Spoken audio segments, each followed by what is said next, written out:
Normalement, il n'y a pas besoin de plus. Je sais pas s'il est tout à fait en place, mais il est là. Peut-être, on va vite s'en rendre compte de toute façon. C'est ton premier podcast ou pas? Non, j'avais déjà enregistré pour le coup avec des caméras et tout, ça c'était assez impressionnant. Ah oui. Mais non, au final ça s'est bien passé parce que Une fois que t'es dans ton tunnel, après ça une va fois mieux. que tu oublies, ça va. C'est juste les deux premières questions généralement, elles sont waouh, qu'est-ce que je raconte. Surtout avec les caméras du monde autour, j'imagine. En vrai, il n'y avait pas tant de monde que ça parce que il y avait que la personne qui faisait le podcast Ok. et il y avait juste une personne qui gérait le son et les caméras. Ok. Donc ça allait et en vrai c'était pas non plus studio, c'était pas TF1 qui... Il n'y avait pas un crew de 20 Non, personnes il n'y avait autour. pas 50 personnes en face de moi. Mais déjà l'exercice est quand même Oui. assez particulier. Hein, le Mais moi je podcast, trouve que de la toute façon. caméra rajoute un truc un peu plus difficile. Ouais, puis du parce coup t'as que- de la lumière, Ouais, il fait chaud. ouais. Puis mine de rien, tu sais, c'est comme quand tu fais une visio sur Teams et tu vois ta tête. Ouais, Des c'est fois ça. tu regardes un peu. Là la caméra, il y a des fois où, moi je sais que sur les épisodes qu'on a fait enregistrer en studio, t'es dans un fauteuil, t'es bien, et moi je me rends compte au bout d'un moment que tu sais, petit à petit, je suis tellement bien dans la discussion que je me suis allongé, je fais oh là non, attends, Et après t'es là, oh putain, tu ouais, filmais c'est quand ça, même. on va me voir quoi, donc je peux pas non plus être affalé. Oui. Donc ouais, mais bon là il n'y a pas de caméra, donc normalement Non, c'est bon. tu peux t'affaler, Très personne le saura. C'est comme si je parlais à un patient. Exactement. C'est le 96e épisode. Waouh, Ouais, bravo. on se rapproche du 100e. Est-ce que tu as un rapport avec le chiffre 96? Pas du tout. Non. Ok, je pose la question maintenant. Il y a quelqu'un un jour qui m'a dit, c'était le 77e, elle m'a dit le chiffre 7 c'est mon chiffre, c'est Ah, ok. incroyable. Donc depuis je pose la question, mais il y a eu que des noms. Je suis pas retombé sur quelqu'un qui a eu le bon chiffre. 96, T'as non. participé à un podcast, mais est-ce que t'en écoutes? Ouais, Ok. j'en écoute. Dans quelles conditions t'écoutes tes épisodes? Alors, la plupart du temps, et même c'est majoritairement ce cas-là, c'est quand je suis dans ma voiture et que j'ai 45 minutes pour Ouais. rentrer à la maison. Les 45 minutes, généralement, c'est à peu près le temps d'un Ouais, podcast. c'est ça. Toi, t'es team bouchon voiture, quoi. Exactement. Transport. Exactement. À force de faire cet épisode et de poser la question aux gens, il y a 3 catégories qui se sont Ok, dessinées. trop C'est intéressant. les transports, c'est tâches ménagères Ah ouais. et c'est sport. En Ok. général, course à pied, vélo. J'ai rarement quelqu'un qui m'a dit je fais du crossfit en haute intensité avec des podcasts, mais il Ouais. y a pas mal de, tu vois, je vais faire un footing par exemple, ou Oui, un oui, petit c'est peu vrai. de vélo à la salle sur mon vélo, je peux écouter un podcast. Mais c'est souvent quand même les bouchons, ouais, souvent Bah quand même ouais, la hein. voiture. Au bout Ça d'un s'y moment, porte. c'est ça. C'est propice au Au bout moment. d'un ouais. moment, tu ne sais plus quoi écouter. Exactement. Merci beaucoup Marlène de me recevoir dans ton cabinet, Ouais. à la Générale. C'est le 4e épisode que je fais ici, à la Générale. Donc c'est presque mon studio d'enregistrement. C'est presque devenu chez moi. Non, quand même pas. Est-ce que tu peux nous faire un rappel rapide de ce que c'est la Générale, puisque j'en ai parlé un petit peu dans d'autres épisodes, mais mine de rien ça remonte. Donc Ouais. ça fait toujours du bien d'en reparler, de toute façon. En plus, c'est une asso, donc plus on en parle, mieux c'est. Donc, est-ce que tu peux nous redire un petit peu ce que c'est que la Générale? Alors, la Générale, c'est un tiers-lieu de santé. Donc, c'est un lieu qui réunit un cabinet médical et une association. Ok, À l'initiative du projet, ce sont des médecins qui ont voulu vraiment créer un lieu où chacun peut prendre soin de sa santé de façon globale. Donc, autant quand il a besoin de voir un professionnel de santé, mais aussi s'il a besoin d'informations autour de sa santé ou de mettre en place une activité, par exemple physique ou artistique ou culturelle. Et du coup, tout ce qui va être promotion de la santé, ça va être l'association qui va s'en occuper. Déjà, on a le café associatif, le meilleur. voilà. Le banana bread, qui est mon préféré, j'en ai parlé assez souvent, mais c'est le meilleur banana bread que j'ai mangé. Donc il y a le café associatif pour plutôt le côté convivial, et après on va avoir des actions tout le long de l'année autour de la santé, donc ça peut être des conférences, des ateliers d'initiation, et on est aussi un espace où les professionnels peuvent installer leurs pratiques et développer leurs pratiques. Donc ce que je disais tout à l'heure, ça peut être du sport, de l'artistique, du culturel. Volontairement question large, mais n'importe quel professionnel de santé peut intervenir à la Générale? Comment vous régulez qui vient en gros? Alors, ta question elle est intéressante parce qu'en plus tu utilises professionnel de santé. Yes. Donc En vrai, professionnel de santé, oui, parce qu'à partir du moment où tu es considéré comme professionnel de santé, tu es déjà validé en fait. Ok. Maintenant, pas tous les professionnels peuvent intervenir à la générale, Ok. parce que du coup, c'est un lieu dans lequel on veut qu'il y ait une garantie pour l'usager ou le patient de la validation scientifique de la pratique. Ok. Donc ce qu'on fait, c'est qu'on va demander aux professionnels ce que nous on appelle un dossier pédagogique. En gros, on veut qu'il nous dise ce qu'il va faire dans sa pratique et sur quoi il s'appuie pour la faire. Et ça, il faut que ça soit validé par l'équipe médicale. Ok, d'accord. Combien il y a de personnes dans l'équipe qui valident ? Alors là, c'est les médecins. En gros, il y a 3 médecins qui valident. Donc c'est eux qui voient passer le dossier, qui disent ça pour nous c'est ok ou alors pas du tout. Ok, d'accord. Exactement. Il y a des professions, parce que du coup j'en avais parlé avec Angela qui fait de l'hypnose. Il y a des types de professions qui sont pas, je veux pas dire pas acceptées, tu vois, mais pas reconnues scientifiquement. Alors oui, ça, il y en a plein. Ouais. Mais c'est surtout qu'en fait, vu qu'on est un cabinet médical avec des médecins, les médecins, eux, ils peuvent pas exercer dans un lieu avec n'importe quelle pratique. C'est ça. Ok. Donc en fait, il y a aussi déjà, dans un premier lieu, ce truc-là. En gros, l'ordre des médecins, donc qui dit aux médecins dans quel cadre ils doivent exercer, voilà ce qui est possible pour eux. Mais en fait, il y a des critères et nous, on est un lieu où on suit ces critères parce qu'on reste un lieu médical classique en fait. Okay. C'est juste la forme qui est un petit peu différente, mais dans le fond, on est dans le même principe. Oui, c'est pas parce qu'il y a un café et du banana bread que Exactement. N'importe quel type de profession qui se dit faire du bien à la santé peut venir. Okay. Et ça, c'est important et c'est important pour toute l'équipe, c'est vraiment une valeur qui est importante pour nous parce que on veut que chaque personne qui rentre à la générale, elle sait que ce qui va être présenté, en fait, ça a une validation scientifique, ou en tout cas, à minima, ça a une validation scientifique de ça n'a pas d'effet négatif. Oui, ok. Ok.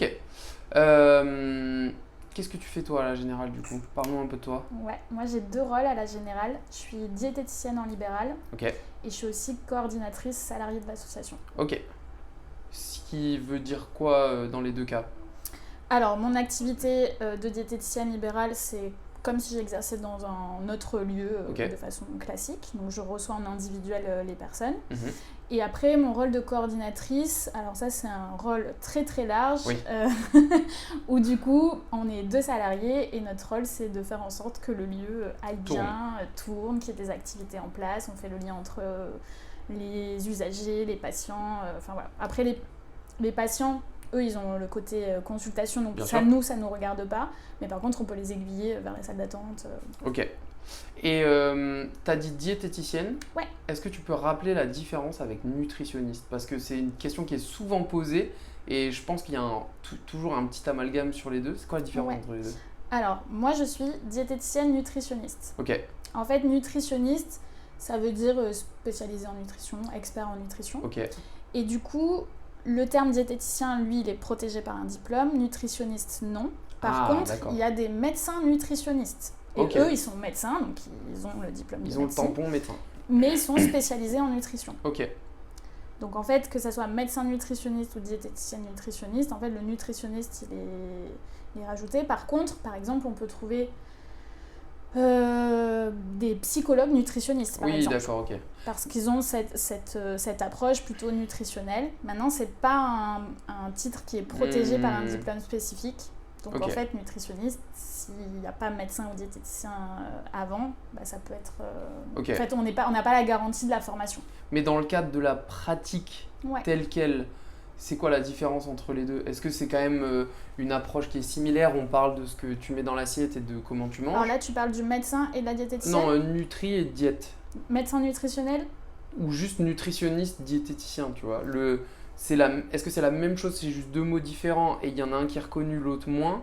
Ou alors est-ce que dans la pratique même, il y a eu, je sais pas, une approche qui est différente ? Tu vois, si on enlève les spécialités, il y en a un qui va être spécialiste du sport, de la perte de poids, de tout ça. Alors en fait, vu que nutritionniste, quand il y a rien devant, c'est pas protégé par un diplôme, en fait l'approche elle va être en fonction de la personne. D'accord, ok. Donc moi je préfère regarder vraiment la différence entre diététicienne nutritionniste et médecin nutritionniste qui sont aujourd'hui les 2 seuls praticiens à pouvoir normalement accompagner des personnes dans les pathologies liées à la nutrition.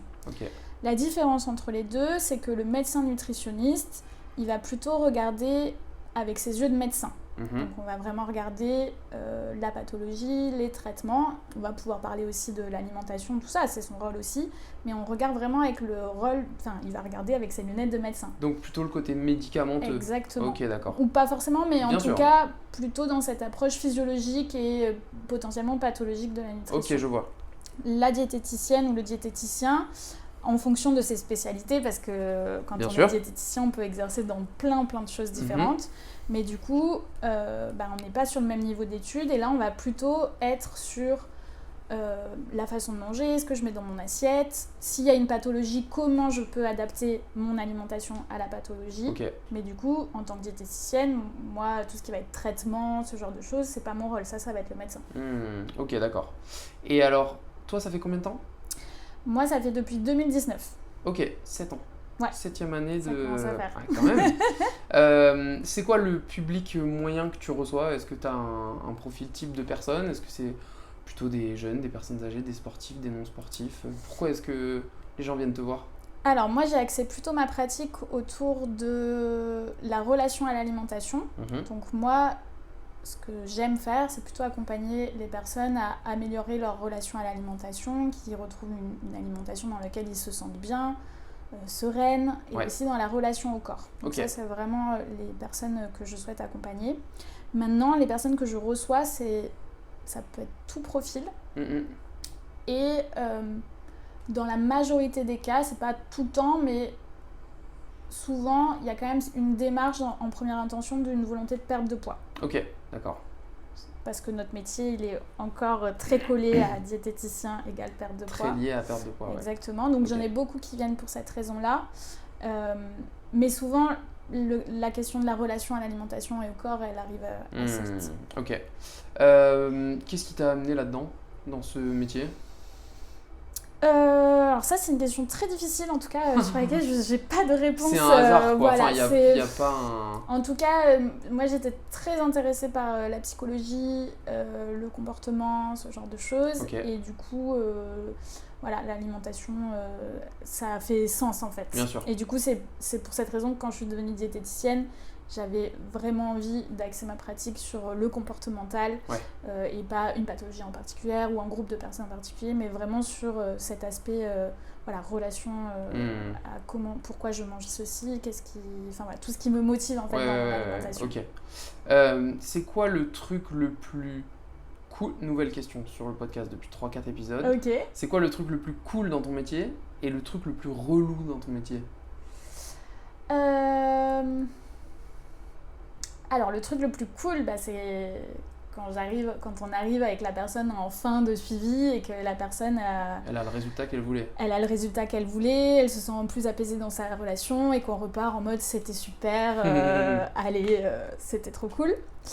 Le truc le plus relou, c'est que ça reste une activité libérale où je suis dépendante des rendez-vous que j'ai et du coup quand il y a des périodes où il y a potentiellement beaucoup d'annulations, je décale mon rendez-vous, je ne viens pas du tout, ça c'est la partie un peu moins fun. Oui, qui est liée au statut un peu d'indépendant. Ouais, exactement. Ok, d'accord. C'est marrant, t'as pas dit moi j'ai l'impression qu'en faisant des recherches sur l'épisode, que un des trucs qui moi m'apparaissait relou dans pour toi, je me suis projeté, c'est l'envie de résultats très rapides ou le côté un peu je m'attends à ce que je viens de voir, je fais 2 séances et dans un mois j'ai perdu mes 5 kilos et j'ai des abdos de beau gosse, tu vois. Alors oui, c'est quand même un des aspects qui est pas évident, surtout quand tu débutes. Ok. Maintenant, j'ai un peu plus fait la paix avec ça, dans le sens où je pars du principe que mon approche va parler à certaines personnes et pas à d'autres. Et c'est normal, en fait. Moi-même, en tant que patiente ou cliente, je ne suis pas apte à aimer tout le monde, tous les praticiens. Donc voilà, après...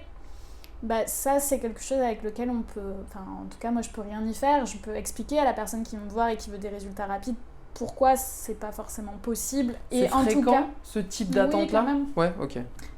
En tout cas, si on prend l'exemple de la perte de poids, c'est assez logique de vouloir des résultats rapidement.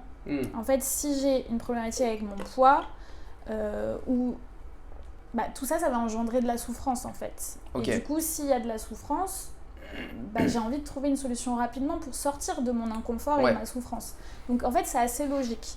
Maintenant, ce qui va être intéressant, c'est est-ce que la personne, elle est capable de voir que les solutions rapides qu'on lui promet efficaces, est-ce qu'elles le sont réellement? Et surtout, si elles le sont, à quel prix en fait?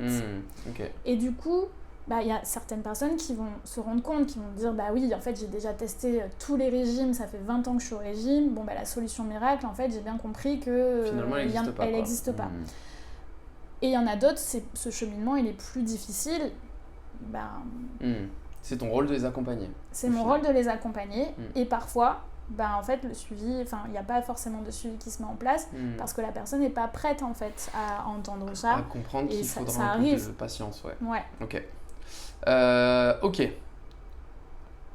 J'allais dire, on a un très bon sujet aujourd'hui, mais du coup, ça veut dire qu'il y a des sujets qui sont pas bons. Et en fait, tous les sujets sont très bons, généralement.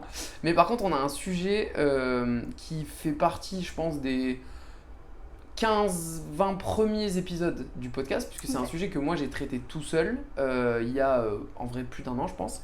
On va parler de sucre aujourd'hui. Ouais. On a un épisode plutôt en 2 temps, puisque on va dans un premier temps parler de sucre. Donc c'est quoi on va parler de glucides, d'insuline, le sucre vs le poids, le sucre vs le sport, ce genre de choses là.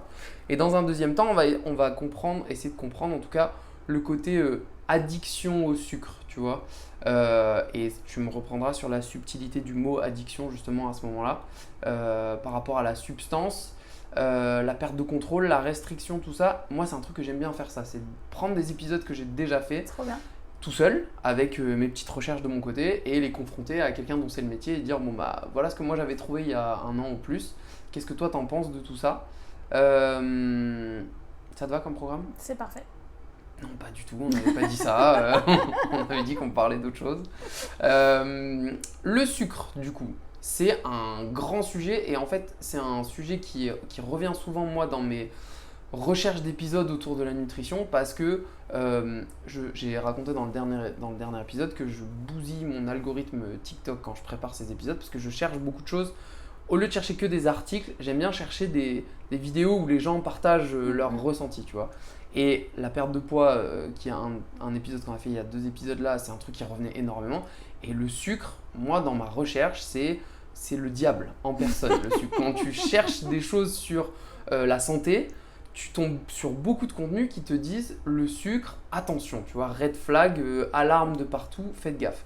Quand on parle de sucre aujourd'hui, qu'est-ce qu'une personne doit comprendre dans ce que c'est que le sucre? Parce que tu entends que le bonbon c'est du sucre, mais que mon riz complet c'est du sucre, et mon pain c'est du sucre, et mon burger c'est du sucre, et ma banane c'est du sucre. Qu'est-ce que je dois comprendre dans qu'est-ce que c'est que du sucre? Alors souvent quand on dit le mot sucre, en tout cas dans le langage commun, on a plutôt tendance à penser directement au sucre de table, celui que je vais me servir pour sucrer mon café, mettre dans mon gâteau. Donc ça, c'est celui qu'on appelle le saccharose. Ok. Maintenant, le mot sucre, en fait, ça fait partie d'une grande famille qui est les glucides. Ok. Et dans cette grande famille des glucides, il y a plusieurs éléments qui n'ont pas tous la même composition, qui n'ont pas tous le même effet sur l'organisme.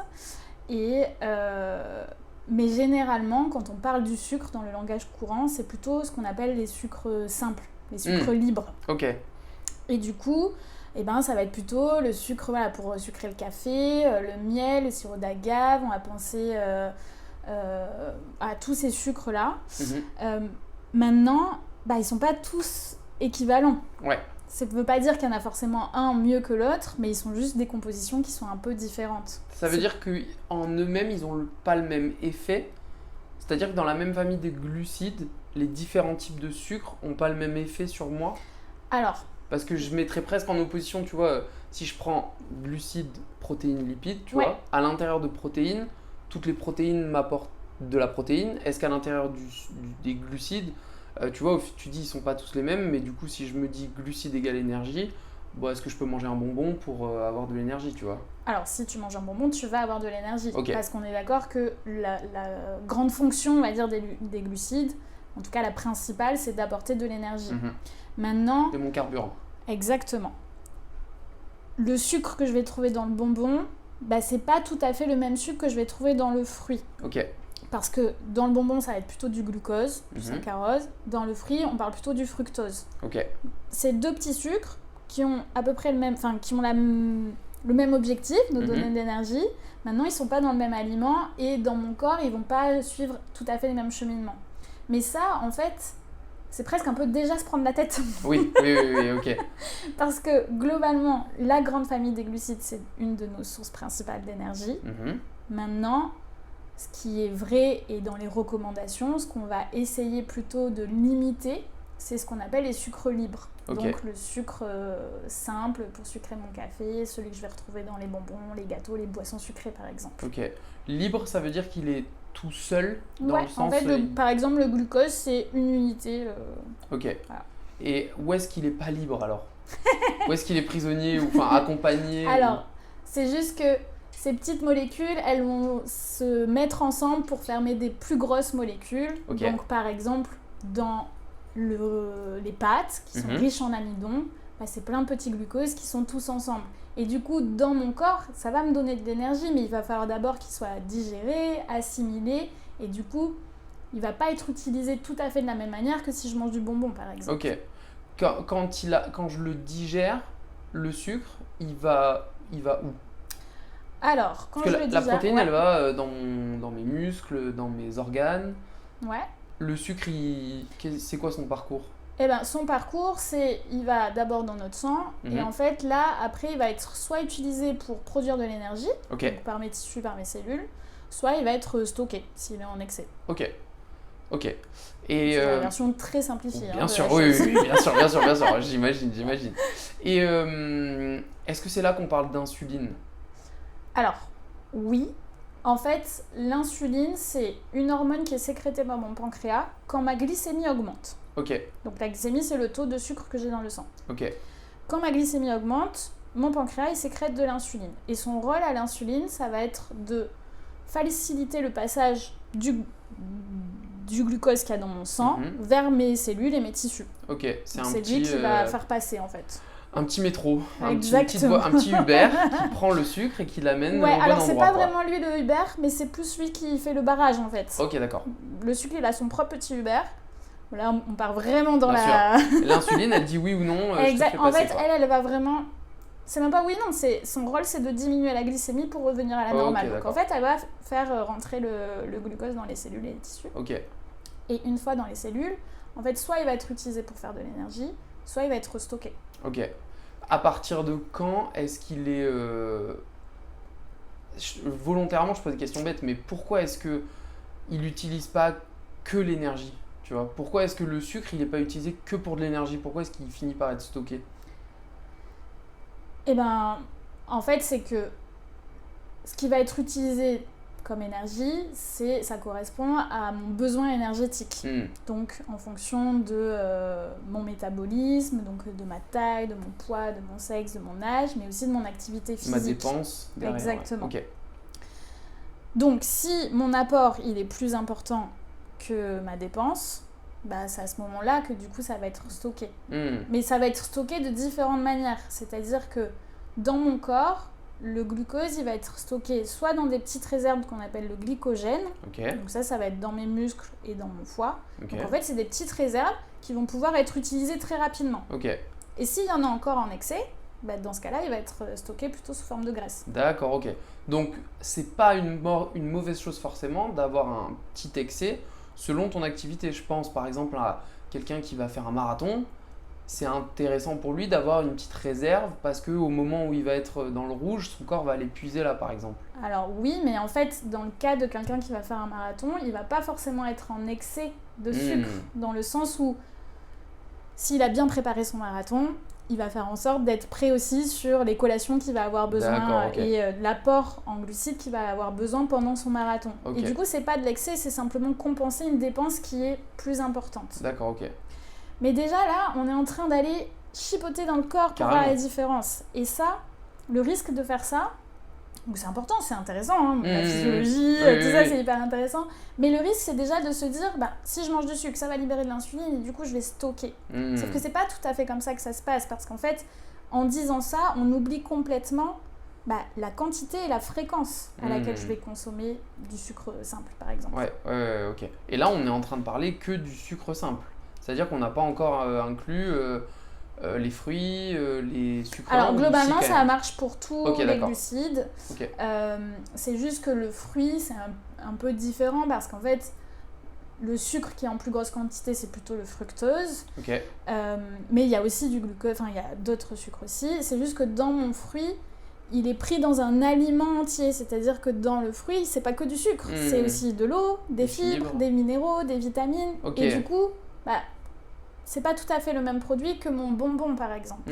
Mais c'est pareil, c'est pas parce que l'effet de ces aliments est différent que forcément il y en a un profondément mieux que l'autre. Ok, mais alors juste pour terminer sur l'insuline, pourquoi est-ce qu'on, pareil, dans mes recherches sur le sucre, j'entends parler de pic de glycémie, de problème d'insuline. À partir de quand est-ce qu'il y a un problème? J'ai cru comprendre que c'est que au bout d'un moment, le passage il est ouvert tout le temps et il n'y a plus de régulation. Alors c'est très simple, c'est la version très simplifiée. En fait, C'est pour ça que je te pose la question. Ouais. Aujourd'hui, on diabolise. Alors, déjà, on a commencé par diaboliser le sucre. Oui. On a dit, c'est le diable. Oui, exactement. Du coup, si on diabolise le sucre, ce qu'on veut éviter, c'est des variations de glycémie. Ok. Et du coup, si on s'intéresse à la glycémie, tout de suite, on va aller regarder l'insuline. Ok. L'insuline, je l'ai dit, son rôle, c'est de diminuer la glycémie, du coup, de faire rentrer le sucre qui est en excès dans mon sang dans mes cellules. Et un de ses autres rôles, c'est pendant ce temps qu'elle est là et qu'elle fait ça, c'est de diminuer la libération des graisses en fait de mon corps pour utilisation énergétique. Ok. Donc raccourci hyper simple qu'on fait direct, c'est l'insuline fait grossir. Ok. Et donc du coup, on est en train de diaboliser tout un système de je suis partie à diaboliser le sucre parce que ça fait tel et tel et tel truc. Ok.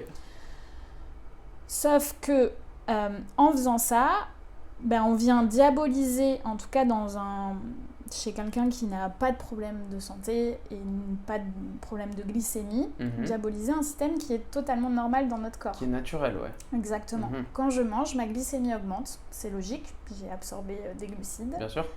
Qui sont nécessaires pour mon corps. Et du coup, le système de l'insuline se met en place et ça va venir diminuer ma glycémie et revenir à la normale. Rien de plus... C'est un processus normal de mon corps. Exactement. Ok. Ça, c'est en dehors de pathologie. Ok. Et pour quelqu'un qui n'a pas de pathologie particulière, il n'y a pas besoin d'aller scruter ses glycémies. Ses pics. Exactement. Ok. Du coup, c'est pas nécessaire. Ce que j'entends moi en faisant mes recherches, c'est si je mange par exemple des bonbons à 3h de l'après-midi et que mon dernier repas il était à midi, je vais avoir un pic de glycémie. En fait, la problématique là-dedans, c'est pas nécessairement le pic de glycémie, c'est juste que tu as mangé des bonbons tout seul dans l'après-midi, quoi. Et en quoi ça serait un problème? C'est une bonne question, ça. C'est une bonne question. C'est pas, du coup, c'est pas problématique d'avoir ce pic à ce moment-là de ma glycémie au final. En fait, c'est toujours essayer de remettre dans son contexte.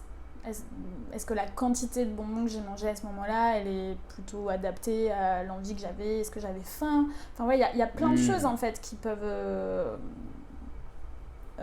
dire que oui, les bonbons étaient peut-être pas mal à ce moment-là. Ouais. Maintenant, je suis pas du tout en train de dire que les bonbons c'est bien pour manger tous des bonbons à 4h au goûter. Mais juste en quoi c'est vraiment problématique. Parfois, on peut entendre oui, du coup mon pic de glycémie, ça me donne un pic d'énergie, puis après j'ai un coup de barre. Bon, peut-être, mais d'un côté, j'ai envie de dire en quoi c'est trop problématique aussi, en fait. Puisque derrière, je vais avoir un repas potentiellement équilibré. Enfin, voilà, les choses peuvent se rééquilibrer d'elles-mêmes. Maintenant, ce qu'on sait, c'est qu'une quantité excessive de sucre simple, ça peut avoir une incidence sur notre santé. Bien sûr. Mais il faut qu'elle soit excessive, c'est-à-dire que de temps en temps, des bonbons à 4h, ça change pas grand-chose. Est-ce que finalement, le problème dans ça, et ça fait un lien avec ton activité, c'est pas le pattern de je mange des bonbons tous les jours à 4h par exemple, qui va être plus problématique, ou alors même encore plus, à chaque fois que j'ai une fringale, je mange très sucré. Est-ce que finalement, c'est pas le pattern que je crée de dès que j'ai faim, je mange beaucoup de sucre, qui est plus problématique que une fois de temps en temps, j'ai un pic de glycémie parce que j'ai mangé des bonbons à 4 heures, quoi. Bah, en tout cas, c'est de pouvoir essayer d'observer, ok, à 4 heures, en fait, j'ai tendance à manger des produits sucrés. Déjà, pourquoi? Est-ce que j'ai faim? Est-ce que c'est juste autre chose, une autre raison, le contexte? En fait, je suis au bureau, il y a toujours des bonbons et du coup, je passe devant et à 4 heures, ça me donne envie. Des chocos, Est-ce que des c'est croissants, l'habitude de à 4 heures, enfin ma règle interne, c'est à 4 heures, je mange des bonbons. Des fois, ça peut être aussi simple, entre guillemets, que ça. Bien sûr. Mais du coup, c'est déjà pouvoir se questionner ça et de voir, est-ce que je suis OK avec ça? Est-ce que j'ai envie que ces bonbons à 4 heures fassent partie de mon alimentation tous les jours? Est-ce que, si je regarde mon alimentation, est-ce que ces bonbons, c'est la seule source de sucre que j'ai De du toute coup, ma journée. c'est pas très très grave? Ou est-ce qu'au contraire, j'ai tendance à en manger beaucoup? Et du coup, ça demande de vraiment re-questionner l'alimentation, on va dire de façon plus globale que juste un événement en particulier. Et surtout, quand j'ai mangé mes bonbons, comment je me sens derrière? Est-ce que je culpabilise parce que j'aurais pas dû les manger et que le sucre, il faudrait pas en On m'a dit manger, que c'est c'était pas interdit, bien, je vais avoir un pic de glycémie, voilà. Mais en tout cas, le pic de glycémie après les bonbons, Dans bah, tous les c'est cas, une il y a- réaction normale de mon corps. Hein. Ouais. Mais finalement, si j'avais mangé une banane, j'aurais aussi un pic de glycémie ou un plat de pâtes. Mais Ce sera pas le même. Mais exactement, il y aura quand ça même, sera pas tout à fait le même parce qu'en fait, dans mon plat de pâtes ou dans ma banane, il y a aussi des fibres. Sûrement que si je mange des pâtes, je vais pas manger que des Bien pâtes sûr. et du Des coup c'est un protéines à peu côté. exactement. Et en fait, dans un repas plus complet avec des lipides, des protéines, ça aura pas le même effet. Mais l'idée, c'est de pouvoir, au même titre qu'on essaye de dédiaboliser le sucre, mais ça peut être n'importe quelle catégorie d'aliments, parce que Bien je sûr. crois que tous y sont passés, Oui, c'est sûr. c'est de pouvoir aussi dédiaboliser ces pics de glycémie, en fait, qui sont le fonctionnement normal de notre corps. Après, c'est de voir, effectivement, si j'ai une alimentation qui est déstructurée sur la journée, que j'ai beaucoup de sucre de façon régulière, enfin vraiment sur ma journée, je mange que des bonbons, voilà. Bah oui, peut-être que là, ma glycémie, elle va pas être hyper intéressante et que je vais me sentir peut-être fatiguée. Enfin, en tout cas, c'est de voir qu'est-ce que ça impacte en fait sur moi. À long terme, c'est quoi le risque de trop de sucre ou justement trop de variations de glycémie? Il y a des complications qui peuvent arriver à long terme, comme on pourrait voir avec si je mange trop gras trop souvent, par exemple? Alors, parce que dire qu'on veut pas diaboliser veut pas non plus dire qu'on veut encourager, tu vois. Non, pas forcément. En fait, on est plutôt à recommander un rythme alimentaire qui est plutôt régulier dans la journée. Mais ça, c'est même en dehors des pics de glycémie, en fait. C'est plus pour l'aspect global, pour le rassasiement, pour l'énergie globale de la journée. Maintenant, si j'ai une alimentation très sucrée et que le risque, c'est si j'ai une prédisposition, par exemple, au diabète, ça peut potentiellement fatiguer à long terme mon pancréas. Mais alors, pareil, là, on est sur un raccourci extrême de la chose. Mais effectivement, sur quelqu'un qui a des prédispositions, le fait de demander à son pancréas de sécréter de l'insuline très régulièrement, ça peut, à la longue, le fatiguer, en fait. Et en tout cas, accélérer la prédisposition au diabète. Le diabète, c'est une pathologie où le pancréas a plus de mal soit à sécréter l'insuline, soit à en sécréter suffisamment. Et du coup, à un moment donné, on est potentiellement obligé de compenser. Ça, c'est plutôt sur le diabète de type 2. Le diabète de type 1, c'est un peu différent parce que celui-là, il est diagnostiqué plutôt dans l'enfance. Où là, le pancréas, il n'arrive pas à sécréter suffisamment d'insuline. Et du coup, on est obligé de supplémenter en insuline. Type 2, on l'a fatigué trop longtemps pendant notre vie. Alors, c'est très réducteur. Oui. Parce qu'il y a c'est d'autres facteurs, histoire de le comprendre, c'est type 2, il est fatigué. Et type 1, il a jamais trop réussi en fait, c'est des mécanismes différents, mais le type 1, c'est plutôt une pathologie auto-immune, donc c'est le pancréas qui ne peut pas sécréter suffisamment d'insuline, voire ne peut pas en sécréter. Le type 2, c'est plutôt celui qu'on va déclarer plutôt en vieillissant, et c'est plus complexe que juste j'ai mangé trop de sucre. Bien sûr, parce que ça va prendre en compte aussi est-ce que je suis plutôt sédentaire, est-ce qu'il y a un surpoids, enfin voilà. Le niveau de stress peut-être. Aussi, enfin voilà, ça va vraiment prendre tout de façon c'est globale. Pas que lié à la quantité de sucre. Et alors pourquoi est-ce que quand j'ai une fringale à 4 heures, pourquoi est-ce que j'ai plus facilement tendance à mettre la main dans mon paquet de bonbons ou dans mon paquet de gâteaux que dans mes carottes râpées ou dans mes tomates cerises, tu vois? Parce que j'ai l'impression que notre cerveau, il va vite vers glucides. Ok, mais est-ce que ça c'est pour tout le monde? En tout cas, dans ce que j'ai trouvé, j'ai l'impression que c'est un pattern qui se vérifie assez régulièrement. Tu vois, que le glucide est le truc facile. Est-ce qu'il crée quelque chose dans notre cerveau qui fait qu'on y est attiré particulièrement, ou alors est-ce que au contraire c'est une habitude qu'on a créée depuis tout petit et c'est pas forcément lié à notre cerveau? Alors là, il y a plusieurs choses. Enfin, en tout cas, on peut essayer de décortiquer un peu sous plusieurs angles. Donc là, toi, tu partirais du principe que finalement, à 4 heures, on aurait plutôt une envie de produits sucrés. Bah, je prends 4 heures, mais je peux penser à milieu de matinée aussi, tu vois, par exemple, ou le soir devant ma série, tu vois. Ok. J'ai l'impression que quand il y a en dehors des repas, en tout cas, l'habitude veut qu'on aille vers quelque chose de sucré. Ok. Bah déjà, ces aliments, ils ont plutôt cette caractéristique d'être pratiques, Mhm, souvent facilement disponibles mhm. et normalement relativement plaisants. Oui. Donc déjà, ils cochent quand même des cases pour pouvoir être consommés à 4 heures ou en milieu de Carrément. matinée. Maintenant, il y a aussi dans les habitudes et l'éducation, on a moins tendance à, si je me dis qu'est-ce que je vais manger au goûter, à aller vers des légumes, des carottes râpées. Tu m'as parlé des carottes Bien râpées. sûr, ouais. Voilà. C'est moins communément fait en fait. C'est parce que moi j'ai essayé de le faire à un moment, ça, tu vois, de prendre, pas carottes râpées, mais tu sais, les baby carottes là, Ouais. et du houmous ou des trucs comme ça. Et en fait, l'habitude, j'ai jamais réussi à la construire, Ok, tu vois. ok. Alors après ça dépend vraiment des goûts de chacun. Bien sûr. Même si je te l'accorde, généralement on va plutôt avoir Oui. tendance à aller, enfin en tout cas communément les gens vont plutôt aller vers quelque chose de sucré. Après il y a autre chose, c'est de voir est-ce que sur ce 4 heures, est-ce que c'est de la faim? Est-ce que c'est de l'envie? Est-ce que ça vient combler autre chose? Peut-être parce que ça vient aussi, je m'ennuie un petit peu par exemple. Ou je suis fatigué. Ou je suis fatiguée. Et du coup, c'est pas forcément le sucre que je vais aller rechercher, mais peut-être ce côté plus plaisant aussi que les carottes râpées ou les baby carottes vont moins m'apporter. En fait, c'est le bon et accessible. C'est-à-dire que peut-être que si à ce moment-là, j'ai... moi j'adore les pâtes carbo par exemple. Ouais. Si à ce moment-là, j'ouvre un placard et par magie, il y a un bol de pâtes carbo chaud, peut-être que je vais aussi facilement vers ça que vers mes bonbons. Bah, je te retourne la question. Non, mais c'est possible. En fait, je pense que c'est ce que tu disais dans le fait de cocher des cases, c'est que effectivement, il y a le côté accessible, le plaisir rapide. Si moi, à 4 heures sur mon ordi, je me dis, fou, je suis fatigué, il faut que je fasse une pause, et là, je me dis, je vais me faire des pâtes carbo, bon, bah, faut que je prenne un bon quart d'heure, quoi, pour me faire Oui. mes bonnes pâtes. Alors que si juste j'ouvre mon placard et que j'attrape mon paquet de gâteaux, bah, j'ai mon plaisir immédiat, quoi, en fait. Ouais, et puis c'est des aliments qui souvent, si on aime, en tout cas, nous Bien sûr. font plaisir. Bien sûr, Et bien sûr. puis, je sais pas, si tu as des collègues et que tu veux leur faire plaisir, tu vas plus facilement acheter un paquet de chocobons pour le ramener au C'est bureau que Des pâtes carbo. ou des carottes râpées. Je devrais faire ça.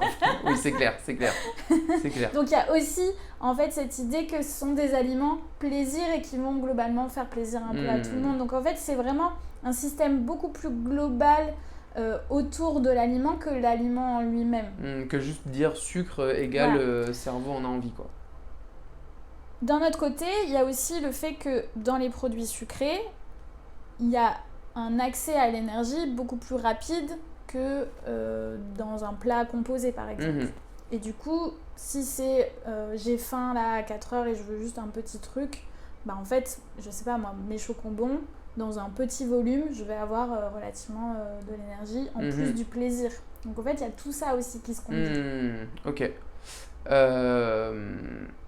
Les glucides, Ouais. ils sont quand même indispensables pour vivre. On a parlé de ce truc de diaboliser. Qu'est-ce qui se passe si j'en mange plus du tout? On peut vivre sans glucides? Alors, on peut vivre sans glucides dans le sens où notre corps est incroyable et arrive à s'adapter. C'est-à-dire que si j'ai un apport très très faible en glucides, il va réussir à quand même fonctionner. Maintenant, c'est de voir que les glucides, ils prennent quand même une place importante dans notre alimentation. Donc, quand on les supprime, on enlève une bonne partie de notre alimentation. Ouais. Donc, c'est par quoi je remplace? si vraiment j'ai envie de les supprimer. Pourquoi déjà? Ouais. Et un des risques, en tout cas c'est quelque chose qu'on peut retrouver beaucoup, c'est que en supprimant une catégorie d'aliments, cette catégorie d'aliments, elle me donne encore plus envie d'en manger. Ok. Et dans mon organisme, il y a quand même cette idée que les glucides, c'est ma source d'énergie. Donc je vais avoir naturellement envie d'en consommer. Ok. Donc ce naturellement envie, plus si je le supprime, ça devient un peu le truc qu'il ne faut pas manger, pourtant j'aime bien ça, et du coup je vais avoir encore plus envie. Donc le risque en supprimant une catégorie d'aliments, que ce soit les glucides ou autre chose, Bien sûr. En fait c'est de créer des envies tellement intenses que finalement derrière j'ai l'impression d'avoir des pertes de contrôle et de ne pas m'arrêter d'en manger si je m'autorise à en manger. Ouais, ok. Et alors à partir de quand c'est quoi qui fait grossir là-dedans? Parce que même chose, tu vois, on a parlé d'insuline, qui est un mot qui revenait beaucoup dans tous les trucs que j'ai regardés, et on a aussi dit qu'il y a un paradoxe qui est créé où on a associé le sucre à la prise de poids. Est-ce que le sucre fait grossir? Est-ce que c'est la quantité qu'on en mange, la forme qu'il a justement? Est-ce que je grossis autant si je mange 500 grammes de bonbons que si je mange 500 grammes de pâtes ou 500 grammes de bananes? Qu'est-ce qui est vrai ou pas vrai là-dedans? Alors, le sucre ne fait pas grossir en soi. En tout cas, il n'a pas cette propriété de si je mange du sucre, forcément je grossis. Ce qui fait... Puisqu'il est utilisé comme énergie. Essentiellement. Après, il peut être stocké, mais en fait, ce qui va, si on simplifie très fortement les choses, ce qui va faire prendre du poids, c'est ce qu'on appelle la balance énergétique. Je consomme plus de calories que ce que j'en dépense. Alors ça, c'est la version très simplifiée, pareil. Mais en tout cas, pour prendre du poids, il faut qu'à un moment donné, j'ai eu un excès de calories. Donc, cet excès, ça peut être des glucides, mais ça peut être des protéines, comme ça peut être des lipides. Parce que là, on n'a pas parlé des lipides, mais il a été longtemps diabolisé parce que trop énergétique, trop calorique. Lipides, c'est le gras, de manière plus simple. Ouais. Et du coup, il y a eu toute une époque où on interdisait le gras parce que ça favorisait des problèmes de santé, cholestérol, voilà, et que ça faisait prendre du poids.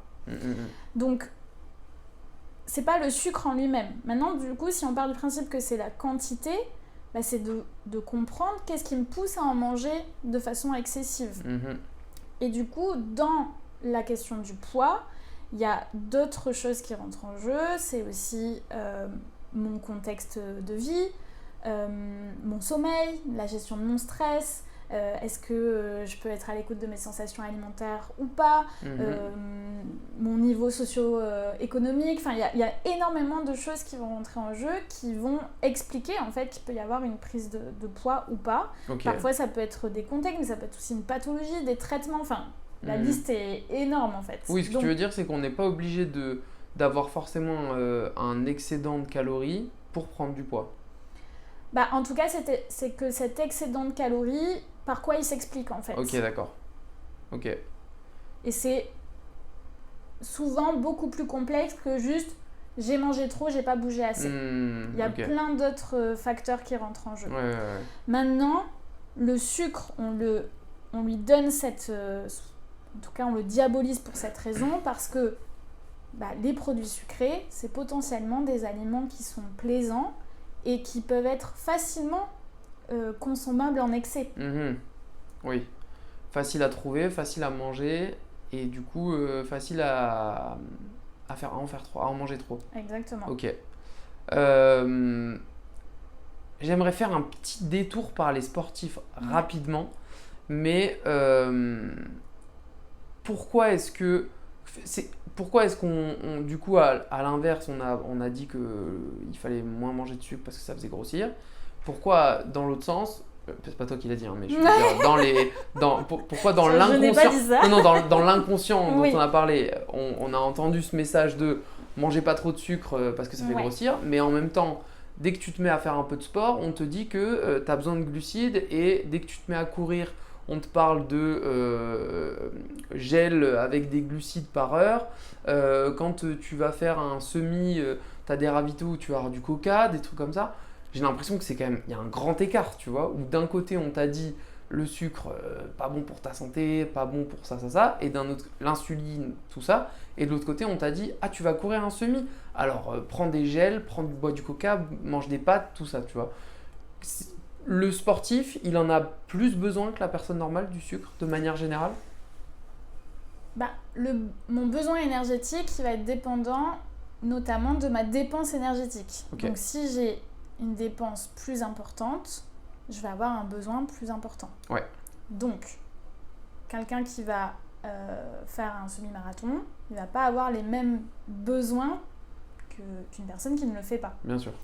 Donc, si mes besoins énergétiques augmentent, ça veut dire qu'il faut que j'apporte plus d'énergie à mon corps. Mhm. Et surtout si on reprend l'exemple du marathon, dans un effort qui est plus ou moins intense, plus ou moins long, Ouais. et tout à l'heure je parlais des réserves de glycogène, donc qui sont les réserves de glucose facilement accessibles à notre corps pour utiliser, pour faire de l'énergie. Pendant un effort très long, cette réserve elle va s'épuiser. Bien sûr. Et du coup je vais avoir besoin d'apporter du sucre à mon corps pour qu'il puisse continuer à fournir de l'énergie. Ok. Donc le risque, si je ne suis pas bien préparée et que je n'ai pas ces apports en plus, c'est d'être très fatiguée et de puiser vraiment dans mes ressources pour arriver à la fin. Bon, on a connu mieux pour peut-être performer. Bien sûr. Donc c'est surtout que dans une pratique sportive, en fonction de l'intensité et de la pratique, les besoins vont être différents. Et dans ce cas-là, il va falloir adapter en fait, les prises alimentaires. Ok. Et le meilleur conseil en fait que je peux donner aux sportifs, c'est s'ils veulent améliorer leur alimentation, en tout cas l'adapter à leur pratique sportive, c'est d'aller voir un diététicien ou une diététicienne qui est spécialisée dans l'alimentation du sportif. Et comme ça va lui permettre de préparer son alimentation avant la compétition ou l'épreuve, pendant, après pour la récupération. Plutôt et surtout de s'adapter aussi à chacun en fait, c'est-à-dire on n'a pas tous la même sensibilité digestive, donc on peut pas tous manger des gels avec autant concentré, donc il y a ça aussi à prendre en compte. Ou même d'un fruit à l'autre, hein. T'en as qui vont très bien passer à un quartier d'orange, par contre la banane elle passera pas, donc ouais. Et puis j'ai trouvé aussi beaucoup de personnes qui dès qu'elles se mettaient à faire un tout petit peu de sport, commencer déjà à vouloir augmenter tous les apports. Alors que peut-être que, bon, si demain je vais courir 20 minutes, peut-être que j'ai pas besoin de suite de prendre mon gel, de tout ça. Il y a une durée à partir de laquelle il faut commencer à réfléchir à ces trucs-là. Tu vois, est-ce que j'ai trouvé beaucoup de trucs autour de 30-40 minutes, tu vois. Est-ce que jusqu'à 30-40 minutes d'effort, en fait, mon alimentation que j'ai d'habitude dans ma journée, finalement elle me suffit pas et j'ai peut-être pas besoin de rajouter des choses, tu vois. Ça c'est plutôt le temps qu'on va considérer pour cette fameuse réserve de glycogène.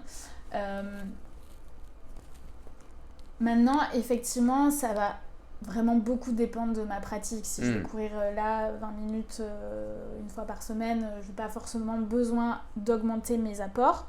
En tout cas, si je commence à avoir une activité physique de façon régulière, mon corps va aussi s'adapter naturellement. C'est-à-dire que généralement, quand j'ai fait, je sais pas, n'importe quoi, mais une journée de marche en rando avec ma famille, peut-être que le soir ou le lendemain, j'ai un peu plus faim que d'habitude. Ma dépense a été plus importante et du coup, mon corps s'adapte et me réclame un petit peu plus. Okay. Donc en fait, dans une pratique plutôt, on va dire, lambda, même si je sais pas si le mot est très mis, mais en fait, le corps va potentiellement s'adapter tout seul. Ok. Maintenant, s'il y a cette notion d'effort beaucoup plus long, beaucoup plus intense, peut-être dans des pratiques de course, de compétition, ce genre de choses, là, ça a tout son sens d'aller vraiment regarder en détail son alimentation. Ouais. Ok. Et ça peut être aussi parfois des questionnements liés à la performance aussi. En fait, là, je me suis inscrite à des courses et je sens que y a un petit blocage au niveau alimentation, j'arrive moins à gérer, je sais pas quand est-ce que je dois manger. Là, il faut aller voir quelqu'un qui va vous aider. Ok. L'addiction. Ouais. Le mot. Grand sujet. Le grand mot d'addiction. Pourquoi est-ce qu'on devient accro?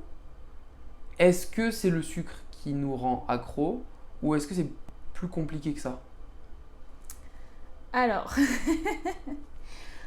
Aujourd'hui, il n'y a pas de consensus scientifique pour dire que le sucre nous rend accro, en tout cas pour dire que nous sommes addicts au sucre. Au même titre qu'on pourrait le dire par rapport à la cigarette, par exemple. Exactement. Ok. Donc, aujourd'hui, il n'y a rien qui prouve que le sucre est une substance addictive. Ok. Néanmoins, certaines personnes peuvent se sentir dans une relation de dépendance face aux produits sucrés, ou au sucre, ou aux boissons sucrées, ce genre de choses. Ok. Mais du coup, c'est pas une addiction à la substance, le sucre en lui-même, mais on pourrait plutôt comparer ça à une dépendance comportementale. Mais du coup, la distinction, elle est quand même assez importante. Parce que c'est pas tout à fait le même mécanisme. Ok. Dans une addiction plutôt dite comportementale, en fait, c'est le fait de manger du sucré où j'ai cette relation à la dépendance. C'est pas très très clair ce que je suis en train de dire, mais globalement, imaginons que je me sens très stressée et peut-être que j'ai appris très jeune que si je mange quelque chose de sucré, ça va avoir tendance à venir diminuer mon stress de façon un peu transitoire. C'est réconfortant. Soit ça me réconforte, ou peut-être potentiellement ça me fait une petite stratégie d'évitement. Ah, j'y pense plus, peut-être ça vient soulager mon angoisse, voilà. Bah du coup, je vais apprendre très vite que si je suis stressée ou angoissée, manger du sucre, hop, ça fait passer. Donc je vais répéter ce comportement-là pour m'aider en fait à gérer mon stress ou mon angoisse. Okay. Et du coup, je peux à un moment donné me sentir un peu dépendant à ce truc-là pour gérer cette problématique. Donc en fait, la problématique de l'addiction ou de ce qu'on ressent comme une addiction, c'est pas le sucre en lui-même, mais c'est plutôt la fonction que je lui ai donnée. C'est là que ça va être intéressant de creuser. Ok. À quoi il me sert à moi à ce moment-là, au final? Ouais. Okay. Et pourquoi c'est intéressant vraiment de comprendre ça? Parce que si je pense que je suis addict au sucre, à la substance, bah en fait j'ai cette pensée que bah de toute façon moi je suis addict au sucre, donc s'il y en a j'en mange, voilà, je peux plus me contrôler. Je fais mon petit discours. Exactement. Et du coup en pensant ça, ça peut un petit peu me couper de tout le contexte en fait. Ouais. Parce que du coup, peu importe si j'ai faim, pas faim, envie, pas envie, en fait, bah, moi je suis addict, donc j'en mange. Si j'arrive à comprendre que finalement c'est pas le sucre qui me met dans cette position un peu de dépendance, mais c'est plutôt la fonction que je lui donne et tout le mécanisme qu'il y a autour, et ben du coup c'est un peu différent. Je peux voir les choses sur un nouvel angle. Et essayer de comprendre en fait pourquoi je fais ça, qu'est-ce que ça vient m'aider à faire, qu'est-ce que ça vient réguler. Donc, pour simplifier, scientifiquement, il n'y a pas d'addiction au sucre. Pour autant, on peut quand même se sentir dans une relation de dépendance. Oui, parce que je peux ouvrir on a tous quelqu'un autour de nous qui te dit moi je peux ouvrir ma tablette de chocolat, en manger un carré et la remettre, et puis on connaît tous quelqu'un qui dit mais moi si je mets la main dans le paquet, je m'arrête plus quoi. C'est pas lié à ce qu'il est en train de manger au final, c'est lié à autre chose à côté. Bah, c'est plutôt lié à toute la représentation autour de ce chocolat par exemple. Et peut-être, bah, on a parlé tout à l'heure de supprimer, diaboliser. Bon, bah, déjà dans cette relation où j'essaye de supprimer un aliment que j'aime bien, bah, ça peut-être augmente un peu ce truc de bah, si je mets la main dedans, je peux plus m'arrêter parce que je m'autorise. Donc ça peut engendrer un peu ce truc de foutu pour foutu aussi. Ouais, bien sûr. Peut-être que la personne qui arrive à en manger un carré, elle n'est pas dans ces mécanismes-là. C'est juste qu'elle a accepté que de toute façon elle aimait bien ça, mais elle n'est pas dans la privation. Donc en fait, j'en mange qu'un carré maintenant parce que je sais que de toute façon, je peux en remanger un carré tout à l'heure ou demain et ce sera pas très grave, quoi. Et potentiellement, cette personne en mange un carré, elle en profite, elle le déguste et puis elle passe à autre chose. Si je me prive, ou en tout cas si j'ai cette relation où je me questionne beaucoup, où j'ai beaucoup de pensées associées à ce chocolat, bah, je suis pas du tout en train d'en profiter en fait. Parce que je devrais pas, mais je le fais quand même, mais oh là là, puis si je le fais, je vais pas réussir à m'arrêter, puis j'arrive pas à m'arrêter, puis derrière je culpabilise, j'aurais pas dû, bah, je vais essayer de faire plus de sport, essayer de compenser, machin. Donc en fait, il y a tout un système de pensée qui se met en place, ça fait un peu tourbillon, un peu machine infernale là, et du coup, bah oui. Effectivement, ça peut que renforcer en tout cas ce sentiment un peu de perte de contrôle où je suis beaucoup dans mes pensées même si c'est pas forcément conscient. C'est quoi les raisons qui nous font aller dedans? T'as dit, ça peut être juste aussi bête que je suis fatigué, par exemple, ou t'as parlé du stress, il peut y avoir autre chose. On entend beaucoup parler du binge eating quand t'es un peu ennuyé, quoi, et du coup, c'est un peu juste pour passer le temps. C'est aussi large que ça? Alors, les choses qui nous poussent à avoir envie de manger quelque chose, elles sont très très larges. Ok. Déjà, il y a vraiment la faim, le besoin énergétique. Bien sûr, ouais. Ça nous pousse à manger quelque chose, ça nous donne envie de manger quelque chose. Après, d'un point de vue émotionnel, ça peut être tout type d'émotions. Ok.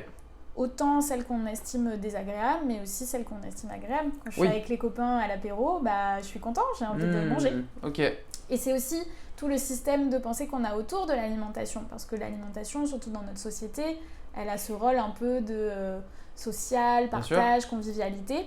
Et du coup, les choses qui vont nous pousser à avoir envie de manger, enfin, qui va vraiment pousser l'envie de manger, ça peut être plein de choses différentes. Ouais.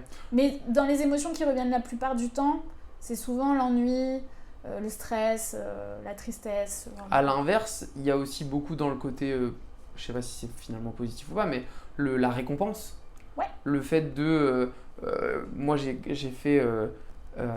avant de découvrir le CrossFit, j'ai fait 7-8 ans de muscu.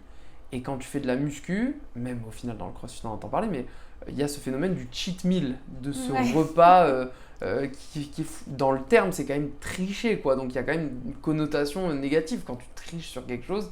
Enfin, si tu cheats dans ta relation amoureuse, c'est quand même négatif, quoi. Donc ce cheat meal, j'ai l'impression qu'il a été mis dans la tête de générations de gens comme j'ai tenu une diète toute la semaine et là je peux me faire plaisir, quoi. Et ça entraîne ce genre de comportement justement quand je craque trop, quoi. Le cheat meal, c'est vraiment un bon exemple de ce truc de je contrôle beaucoup et à un moment donné je perds le contrôle. C'est juste que c'est décidé à l'avance, j'ai un jour dans lequel je m'autorise, donc c'est une perte de contrôle un peu sous contrôle. Mais par contre quand j'y suis, je peux y aller en fait, parce que ça fait partie du cheat meal. Donc au contraire, c'est presque le seul moment où je vais y aller. Et du coup, ça ne fait que entretenir. Je contrôle énormément ce que je mange. Et il y a un moment où je contrôle plus. Et en fait, je tiens plus compte de est-ce que j'ai encore faim ? Est-ce que j'avais vraiment envie de manger pizza, burger et machin ? Et en fait, ça se trouve pas du tout en fait. Clairement. Mais ça, je me pose même pas la question parce que c'est le moment où j'ai le droit d'en manger en grande quantité. Et en fait, ce système de récompense, comme tu le décris, ça peut être dans la musculation, mais ça peut être aussi j'ai beaucoup travaillé toute la semaine. Au boulot, bien sûr. Et là, le week-end avec les copains à l'apéro, c'est bon, là, je me fous la paix. Je me mets une caisse, ouais. Et ça marche avec... voilà. Ok. Mais c'est vraiment... En fait, tout ça, c'est vraiment le cercle un peu vicieux de je contrôle beaucoup, ce qui entraîne une perte de contrôle, en tout cas qui favorise la perte de contrôle. Mais c'est pas une question de substance.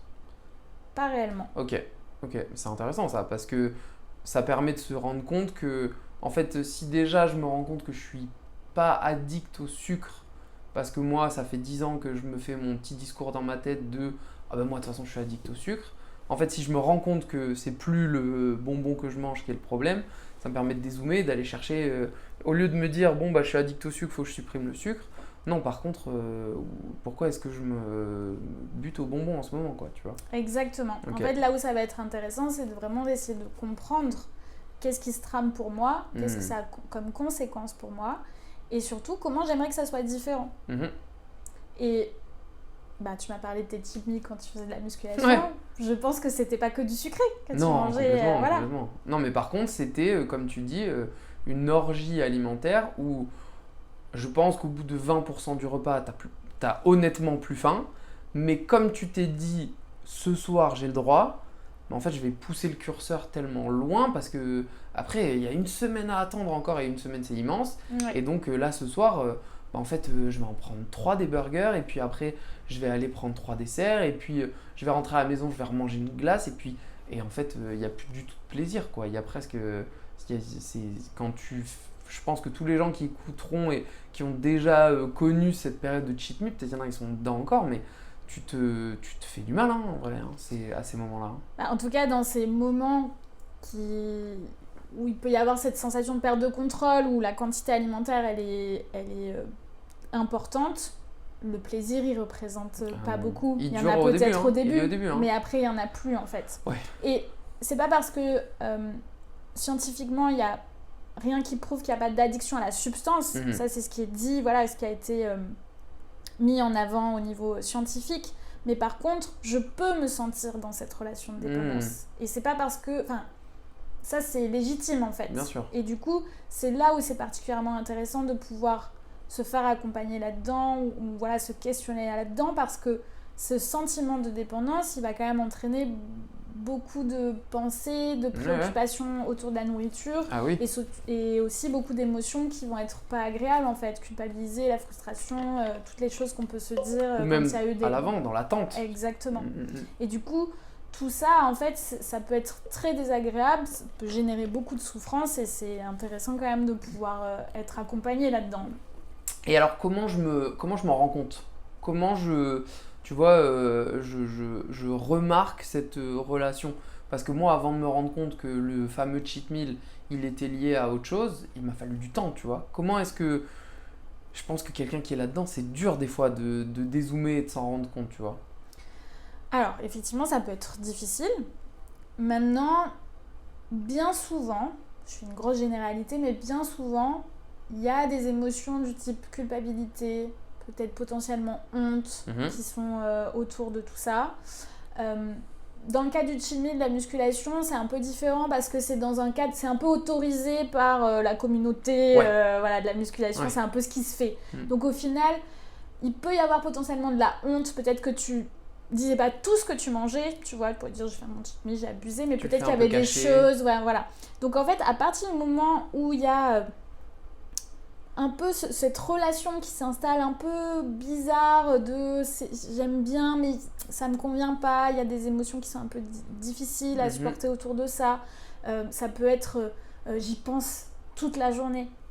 J'ai des patients, ils me racontent qu'en fait les préoccupations alimentaires, elles sont toute la journée. C'est-à-dire qu'il y a mentalement toute la journée, je suis au bureau, je suis en train de travailler ou je fais je sais pas quoi, je pense à ce que je vais manger, ce que je vais pas manger, et si on va au resto, comment je vais faire. Ça peut être aussi de s'interdire une sortie par exemple parce que potentiellement je vais pas pouvoir manger, enfin je m'autorise pas à manger ce qu'il y a dans ce restaurant. Ou je refuse une invitation chez des amis parce que je sais qu'il va y avoir du dessert et que je sais pas comment je vais réussir à ne pas en prendre. À m'arrêter à la première assiette. Par exemple. Ouais. Okay. Souvent, il y a quand même des petits signes. Maintenant, c'est vraiment d'essayer de...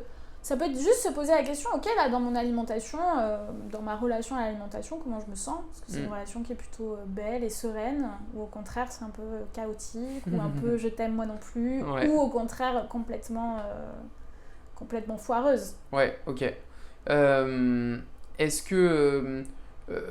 par quoi je commence une fois que je me suis dit, bon, ok, peut-être que j'ai ce rapport-là, peut-être que finalement mes cheat meals, ils me font vraiment me sentir pas bien après.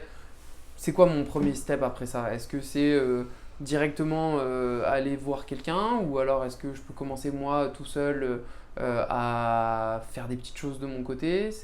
Qu'est-ce que tu conseillerais à quelqu'un qui a accepté qu'il avait un problème avec la nourriture ?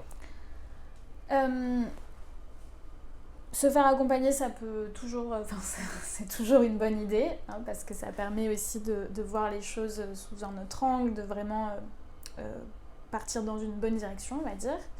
Maintenant, tout seul, c'est possible aussi. C'est-à-dire que si on reprend ton exemple de cheat meal, on a un peu expliqué que ce qui favorisait ça, c'est le contrôle sur toute la semaine, favoriser la perte de contrôle sur ce temps donné. Déjà, si j'essaye de lever un peu le contrôle sur toute la semaine, par exemple en réintroduisant peut-être des aliments que je m'interdisais. S'ils sont moins interdits, il va y avoir moins cette pression à en consommer beaucoup. Donc ça peut être une première étape. Parfois ça fait peur de faire ça tout seul. Bien sûr, ouais. Parce que si je me le suis interdit longtemps, qu'il y a beaucoup de pensées associées, beaucoup de règles associées à ça, de pouvoir le remettre, ça peut faire peur. Parce que du coup je vais avoir peur je vais perdre le contrôle si je le complètement. fais. Et du coup, c'est là où être accompagné, ça peut être intéressant. Mais ça va être une étape importante, déjà de dédiaboliser les aliments que j'ai diabolisés, de pouvoir les réintroduire, voir comment ça se passe, Et si vraiment il y a beaucoup trop de perte de contrôle, j'y arrive pas, ou au contraire je fais pédalage arrière et je m'interdis encore plus de choses, oui. Ok.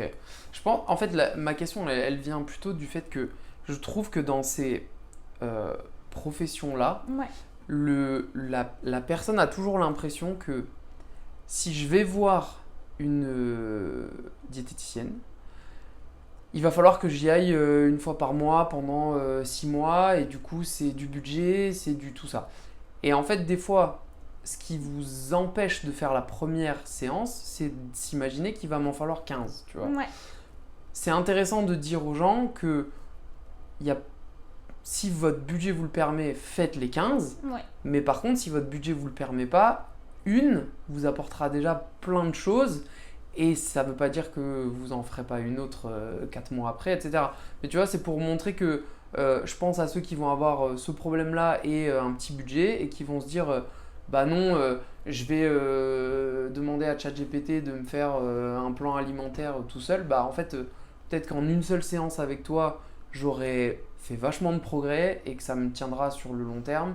Et que ma deuxième séance, elle viendra peut-être que dans 6 mois. Mais tu vois, ça marche avec une psy comme avec un coach sportif. Ou des fois, on a l'impression que si j'y vais, je dois forcément y aller pour 10 ou 15 séances, tu vois. C'est intéressant ce que tu dis. Et en fait, c'est aussi ma difficulté en tant que professionnelle de santé de pouvoir donner là des conseils très généralistes sur en fait des situations qui sont ultra personnelles.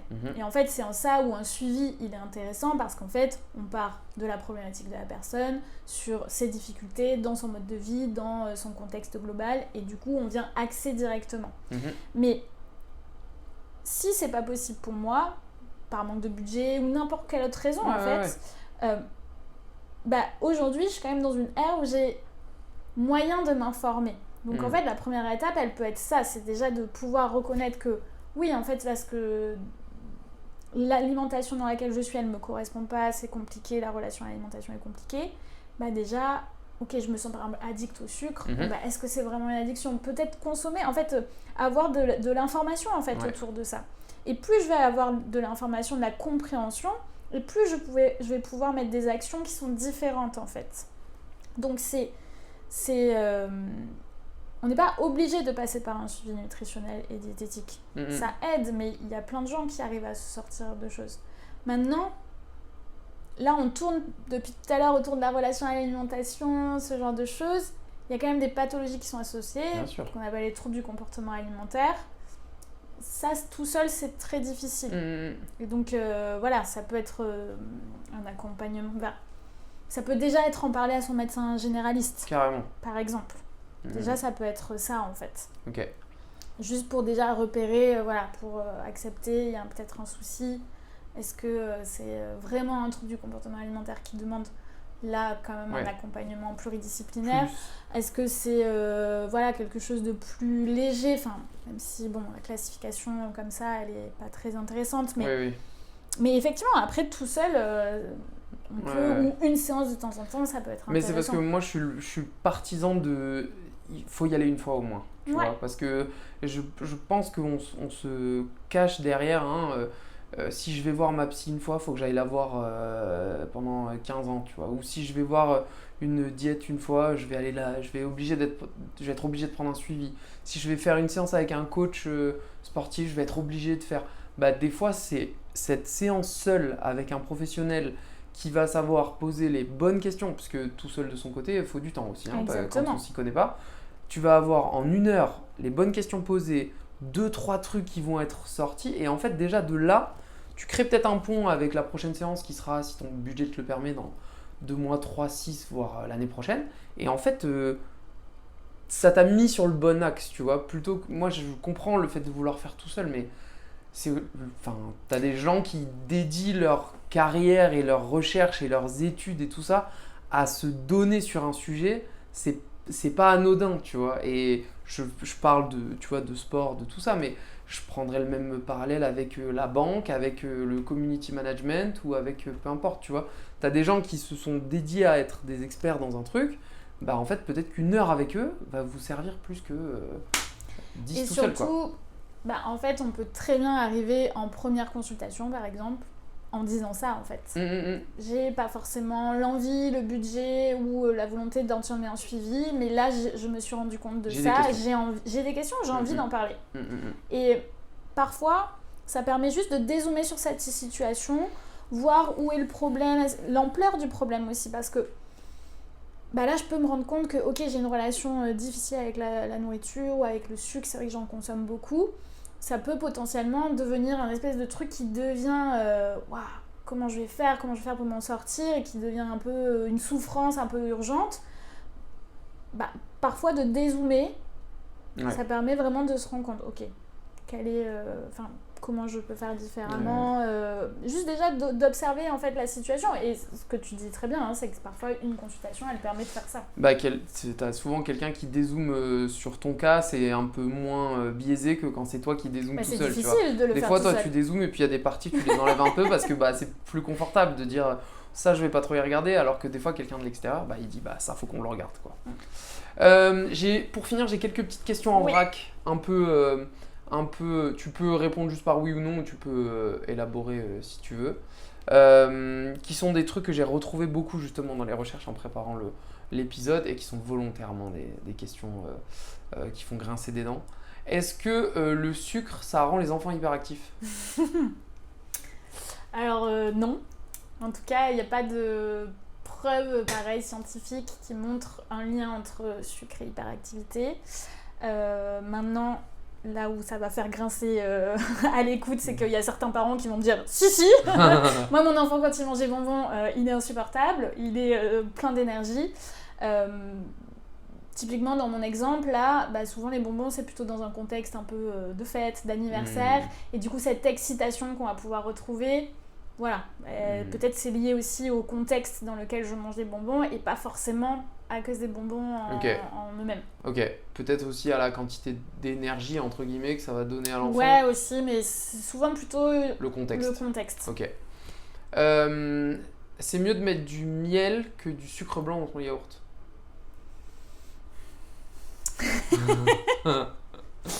Ça dépend des goûts.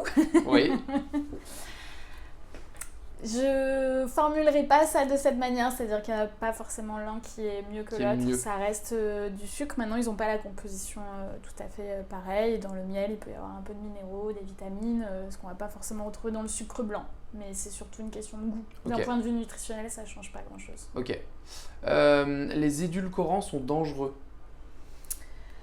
Alors non, en tout cas, s'ils sont consommés dans les recommandations, dans ce qui est toléré, les édulcorants, ils sont vraiment mis dans les produits dans une certaine limite. Et maintenant, pareil, s'il y a une consommation très excessive, ça rentre plus dans le cadre, et là, ça peut potentiellement... De manière générale, c'est un peu la quantité qui fait le poison, non ? C'est pas ça la phrase. C'est ça. Les fruits sont trop sucrés ? Non. Il faut arrêter les desserts ? Non, pas forcément. Faut arrêter les desserts. Faut arrêter les conneries surtout. Manger après 20h, ça fait grossir. Alors non, notre corps ne se met pas à stocker à partir de 21, 20h01. 20h01, il se dit... 20h ça passe, mais 20h01 non. Non, l'heure, elle va pas avoir d'incidence. Par contre, elle peut en avoir sur notre digestion, comment on se sent pour la nuit. Oui, c'était plus manger le soir, parce qu'il y a eu tout un truc à un moment, ça commence à remonter un peu, mais qui disait qu'il fallait pas manger trop le soir, etc. C'est pas une question de grossir, c'est plus une question de digestion avant de dormir, quoi. En fait, cette idée, elle vient que le soir, vu que je vais dormir, je me dépense pas, donc j'ai pas besoin d'énergie. En fait, ça fonctionne pas tout à fait de cette manière. C'est plutôt l'énergie globale sur la journée. Oui, si j'ai fait 2 heures de sport de 17 à 19, quand je rentre... et dormir en ayant faim, ça facilite pas la nuit non plus. Ok. Les boissons sans sucre sont une bonne idée ? La meilleure idée, c'est l'eau, j'aurais envie de dire. Maintenant, les boissons sans sucre, elles peuvent parfois faire limiter la consommation de sucre. Tout dépend en fait de l'objectif. Ok.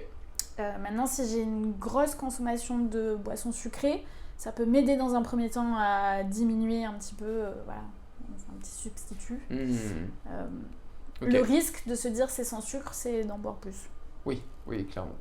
Non, par contre, c'est une bonne transition, tu vois, sur quand tu bois beaucoup de soda, si tu veux aller vers l'eau, j'ai beaucoup de gens autour de moi qui ont eu le soda sans sucre, puis en fait eau pétillante avec un peu de sirop, et puis au final plus de sirop du tout, et l'eau pétillante toute seule, tu vois. Et tu te rends compte qu'en fait ce que tu voulais c'était juste un truc de frais et pétillant. Exactement.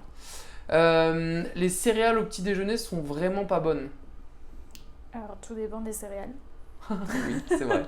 C'est vrai. Voilà, des céréales très sucrées, peu riches en fibres, elles vont pas avoir le même impact dans mon petit déjeuner que des flocons d'avoine riches en fibres, moins sucrés. Donc voilà, c'est pareil, c'est pas tout mettre dans le même panier. Et voir aussi si j'ai envie de manger des céréales sucrées, quelle quantité en fait. Est-ce que je peux agrémenter mon petit déjeuner autour pour que ça soit pas juste le gros bol de... Le saladier de céréales, ouais. Je le vois très bien celui-là. Si t'avais envie que on retienne une chose de cet épisode, ou deux si t'as envie, mais qu'est-ce que t'aimerais avec quoi t'aimerais qu'on reparte de tout ça? Moi, mon rêve en alimentation, c'est qu'on arrête de diaboliser les aliments. Il n'y a pas de tout blanc ou tout noir. Exactement. C'est beaucoup de nuances. Et ce qui fait aussi que c'est parfois difficile d'expliquer, de vulgariser, parce que quand on veut essayer de nuancer, on peut vite se perdre dans les explications. Mais même si diaboliser un aliment, c'est un peu vendeur, c'est un peu plus sympa, parce qu'on se dit c'est plus simple. Si je supprime ça, au moins j'ai la solution. C'est rarement une solution qui nous aide sur le long terme, au contraire. Ok. Un peu comme de manière générale, un peu tout, de toute façon, j'ai l'impression. Ouais. Ok. Merci beaucoup.